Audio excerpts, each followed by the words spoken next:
On today's Mega News, the Rockman EXE Phantom of Network and Legend of Network fan localizations are almost here. Rockman Dash, 5 Islands, and Rockman Tennis have been fully preserved. The Japan-exclusive Mega Man Legends 2 prologue demo has received a fan translation, and all currently known Rockman EXE arcade machines have been preserved for emulation too. All of that coming up on this fan preservation edition of Mega News. Let's rock!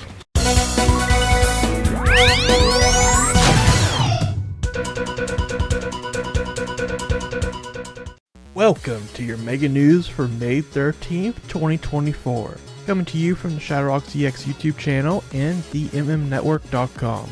Everyone, thank you for your patience once again.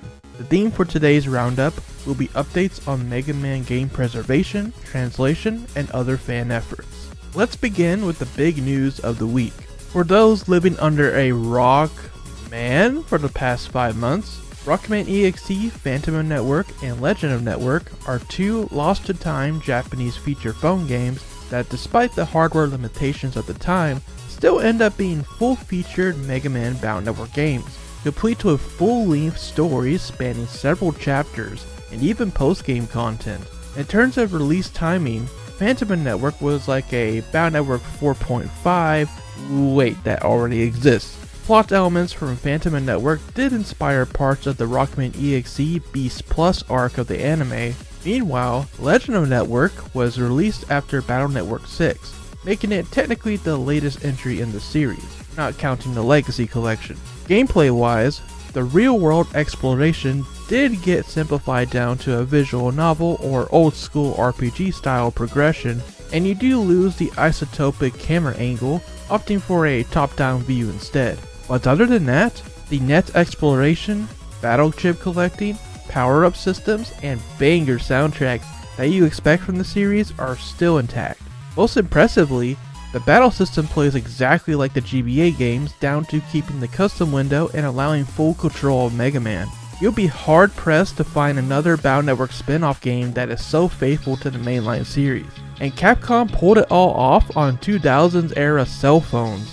So despite the niche and limited hardware, these are absolutely a must-play for any Bound Network fan.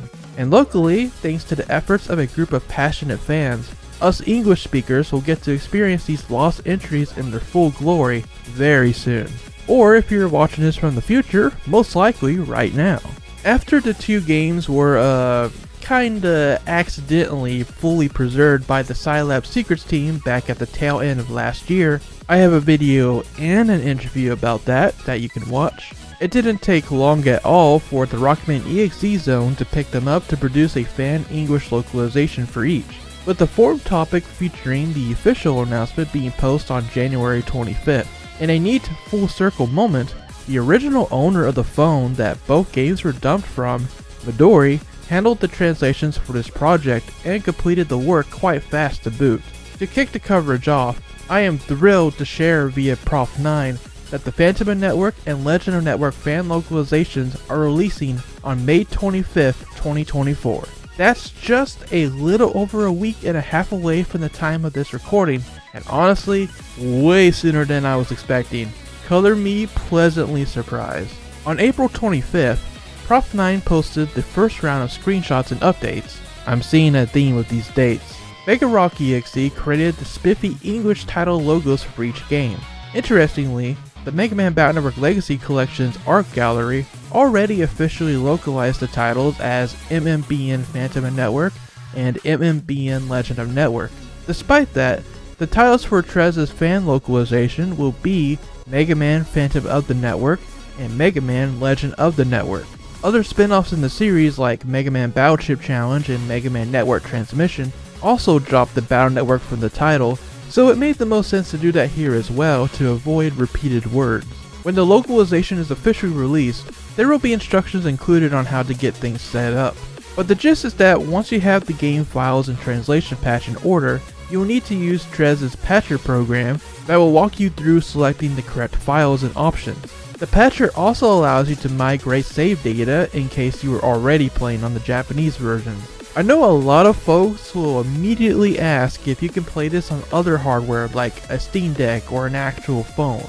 Unfortunately, because of how obscure the platform we are dealing with here is, we are sailing through uncharted waters here, and the answer for now is no to playing on anything besides a Windows PC. Now, if you dual booted your Steam Deck with Windows OS, then maybe you have a chance. Anyway, the only way to play the games at this time is through the Doja SDK emulator, an official emulator used by the original phone manufacturers that Rockman Cosmo from Scilab Secrets ported to Windows for the purpose of playing the games preserved thus far. Note that it's Windows only, no Mac OS, no iOS, no Linux, and no Android. The emulator is certainly very playable and will get you through the game, but is not necessarily the best in the world either, as I remember there being sound issues during battle in the EXE titles. That's being worked on, however, with the development of a cross-platform emulator known as Squirrel JME, but it's still going to be some time before we can start playing games through it. After all, we literally just got these flip phone games preserved a few months ago, and before then, there was no viable way to emulate them. So we're in the phase of developers scrambling to get things properly working. It is what it is with these niche platforms that have largely gone undocumented until recently. And you can imagine why, because they're just flip phone games, who cares? Well, people are starting to care now because we realize that a lot of franchises have lost games that were only released for these phones. And I'm not even just talking about Mega Man, there's a ton more.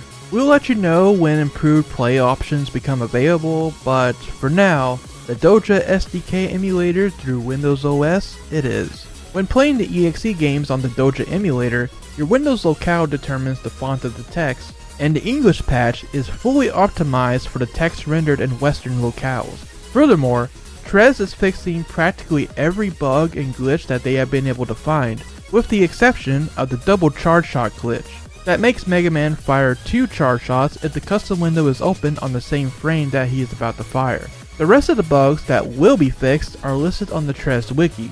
They include such things as a mugshot used on the wrong line, yeah, that's certainly a staple in the series, a cap on the displayed amount of zinnies and bug frags, a missing regular chip icon, a disappearing jack and spot in Chapter 6, and a few glitches that occur during certain side quests. Now let's take a look at the new features coming to the English patch that were announced alongside the release date. You know he had to do it! Buster Max mode in the Battle Network Legacy Collection was a useful quality of life feature, mostly for grinding purposes, or quickly getting through annoying battles, but it also allowed for some extra accessibility for new players. So it turns out that the first official footage of the English patch ended up being for a poll about adding Buster Max. Obviously, the results were overwhelmingly in favor. Just like in Legacy Collection, Buster Max multiplies your regular Buster shots by 100 and modifies nothing else. Certain limitations will be in place as well. It can't be used in Phantom of the Network's ranked battles, more on that in a second, and in Legend of the Network, deletion times of SP navis won't be saved while using Buster Max. The mode can be toggled through the options menu. Okay, let's go ahead and explain the ranked battles while your curiosity is piqued. Exclusive to Phantom of the Network was an online ranked battle mode. No, not the kind you were thinking of. The Battle Network series was ahead of its time, but Phantom of the Network did not beat Legacy Collection to online PvP, at least not in the way that we know of it today. Instead, you can talk to Mammy at the Den Dome to fight a 10 virus battle gauntlet, and at the end, you're given a score based on your performance. The online features come into play as you can upload your score to the online leaderboard, where you may view other net battlers' scores and even the folder that they used. Back in the day, the 10 virus battles and leaderboard would rotate every month, giving you something to come back to the game for. This feature may not be ready in time for the initial release, but Trez has been able to revive this online ranked mode with full functionality for the English patch. The patching tool will let you set a nickname, and you can download virus battles and leaderboard info through Trez's online server. No account creation necessary. The only data stored on the server is your name, score, folder, and save file ID. Just another example of how they are going above and beyond to make the games fully accessible to everyone. There is a spin-off game to Phantom of Network with the subtitle Battle Earth Tower. where you could download other players' data to NetBattle and simulated matches against their folder, pretty much the closest you could get to online net battles back in the day, as well as do time attacks against the main game's bosses. However, there is no news about that side game at this time. Last I checked, preservation efforts were still underway for Battlers Tower anyway. To cap things off, let's go over some more announced quality of life adjustments. In order to make completing the program advanced memo easier, a couple of chips that are required for the memo but were chip trader exclusive now have in-game methods to obtain them. Namely, Bamboo Blade D in Phantom of the Network now replaces Recovery 200W at one of the net dealers. Recovery 200W can still be purchased for cheaper from Higsby's chip order anyway. And Time Bomb 1H in Legend of the Network has been added alongside the original reward of one of the Request BBS jobs. This is a welcome change because the chip traders are completely random in these games and are therefore unreliable for 100% completion. In Legend of the Network, a third folder has been added as a reward from a late game Request BBS job. This creates feature parity with Phantom of the Network's 3 folders. Now, Legend of the Network also features the Transarm system, which is a lot like Being 4 and 5's Double Soul system in functionality. There is a NPC that explains what each Transarm form does, but only the most recent Transarm that you obtained. For the rest, the NPC told you to check the game's official website. Yeah, great advice, lady. To remedy this, Trez has added a selection menu that you can get the details on any Transarm you have obtained, right there in game. Nice.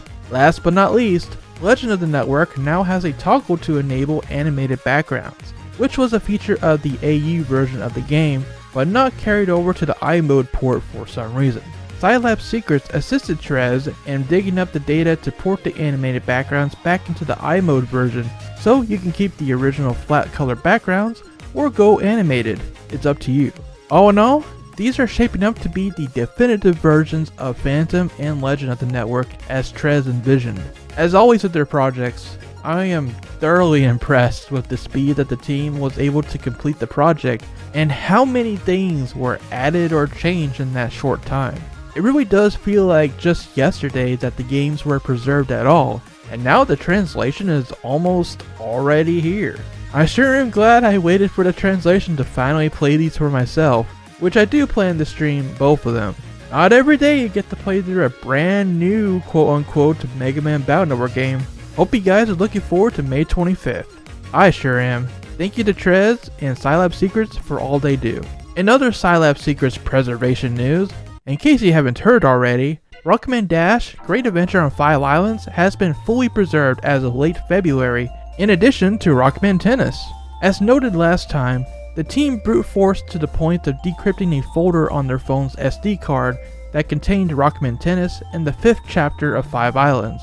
They then realized that the device unique key was per SBC folder, and they believed for a time that another round of brute forcing may be required to access the rest of the game's folders. That was until February 24th, when user Nemiek made the godsend of a discovery that the device keys only differed by the bottom 32 bits, and the rest of 5 Islands was decrypted not long after that. Now you can play the entirety of the Mega Man Legends series' own lost entry on the Doja emulator. Rockman Tennis 2, which is unique for having Mega Man X as a unlockable character, marking the first time that Mega Man and X met in the same game, long before Mega Man X Dive. When it comes to 5 Islands, as I mentioned before, the Doja emulator does have issues, especially with 3D games like 5 Islands, so you will likely encounter performance glitches and audio stuttering. The audio stuttering can be resolved by accessing the options menu from the map screen to reset the audio. Rockman Cosmo also recommends using a program like Joy2Key to play with a controller, the way the master intended. But hey, 5 Islands is riddled with Japanese text too. Is there an English translation coming for that game too? Well, we do have one foot in the door already, as the translation work was already done years ago by Midori, and you can even watch the game's story on Get Me Off the Moon's YouTube channel, complete with an English fan dub, at least up to the end of chapter 3. It's just a matter now of somebody taking on the challenge of modding the game's files itself. Rockman Cosmo figured out how to edit the menu text. but editing the cutscene text boxes is still a work in progress. He intends to get some help on all that later on, but yeah, that's where we are at on that front. Still, to even get this far has been a pipe dream for years, and it's absolutely incredible that folks can now play the likes of the EXE games, Dash 5 Islands, and the rest of the Rockman phone games preserved so far, with more games from other franchises being preserved as time goes on. Seems like the feature phone preservation scene is finally picking up some steam, and it's about time. Congrats to the Scilab Secrets team for their accomplishments that they worked so hard for, and to Trez for the release of their EXE fan localizations. Thanks again for everything that your teams are doing. That's not the only Legends series developments going on recently, as we now turn to the efforts of the Hilltop Works translation group, who has just recently released an English translation of the Mega Man Legends 2 demo, translated to Mega Man Legends 2 Episode 1 Roll's Close Call. The final mission of the demo serves as a prologue to the main game, hence why Legends 2 has Episode 2 in its title in Japan, wherein Tron kidnaps Roll and tries to win over Mega Man as he arrives on the ensuing rescue mission, filled with the usual banter and funny shenanigans that the series is known for, and a healthy dose of Tron and Mega Man shipping. But wait, there's more!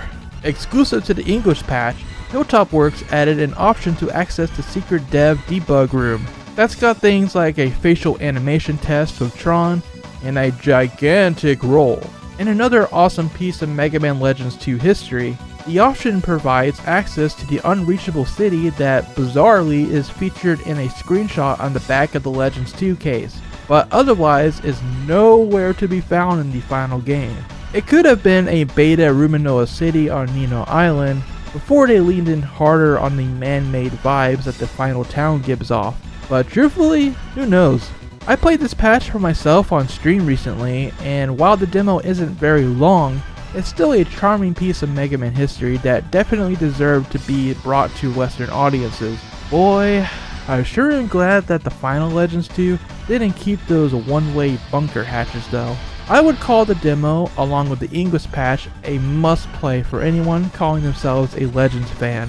Alright, let's jack back into the net because we have a whopping 3 more Mega Man Battle Network games that were recently preserved, and it's long overdue for me to cover them. These 3 games are actually rare arcade machines that were only found in Japan during the height of the EXE series glory days. The first 2 games to be dumped was Rockman EXE Battleship Stadium and Rockman EXE The Metal Operation, followed by Rockman EXE Metal Network more recently. Let's talk about them. The most exciting looking game of the bunch is definitely Battleship Stadium. It was an arcade game designed to make full use of the Link series of real-life battleships.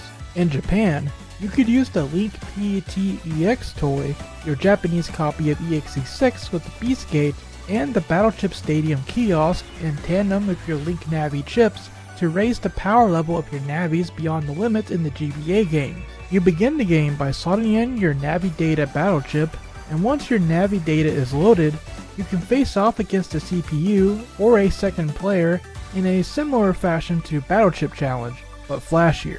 You do not manually control the Navi, but rather you control the timing of the attacks. For those that don't have chips, you can choose from 12 playable Navis that consist of Mega Man and all the Link Navis from Battle Network 6. There was also a V2 and V3 version of the machine that introduced more characters. V2 had Dark Mega and Dark Colonel, while V3 had Dark Proto Man and Beast Out Base. Yes, that's a thing, and it's pretty wild. During the 3-round net battle, you can choose from a small library of digital battle chips within the custom screen, or you can slot in 3 of your own real-life battle chips per round. You could even execute a program advance by slotting in the required chips in real time, kinda like a reenactment of the anime.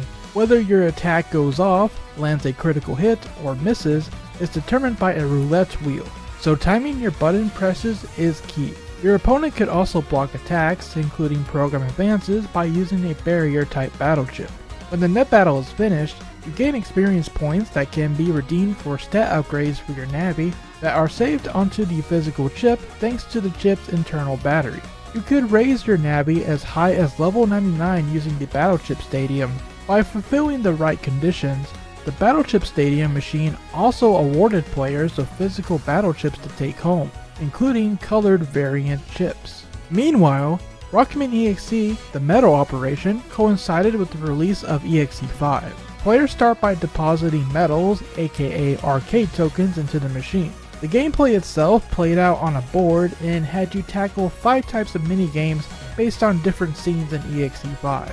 Not much is known about the individual minigames, but you can get a basic idea of them through the footage and screenshots provided by several users via Rockman Corner, such as a simulation of EXE5's battle system against enemies like Metars and Larkman. Beating the minigames would reward the player with more tokens and even chocolate candy. Yum! Pretty neat, right? But how were these two games finally preserved almost 2 decades later, and how can I play it today? Well, our story begins with Tofu, a resident programmer and engineer in the community, and the YouTuber Scoutmaster Demi. They made contact with an anonymous source from France who possesses Battleship Stadium in their personal collection. They convinced the Anon that a data dump could be performed using their machine, and photos of the arcade's interior were provided, where it was discovered that Battleship Stadium was based on Capcom's Medoshin 2 arcade hardware. From there, the two enlisted the help of Team Europe to gather the tools for the data extraction. In order to fundraise the trip to France, Demi held a 50-hour-long Mega Man Battle Network marathon from September 18th to September 22nd, 2023, where amazingly he was able to raise $8,000 US for their preservation endeavors.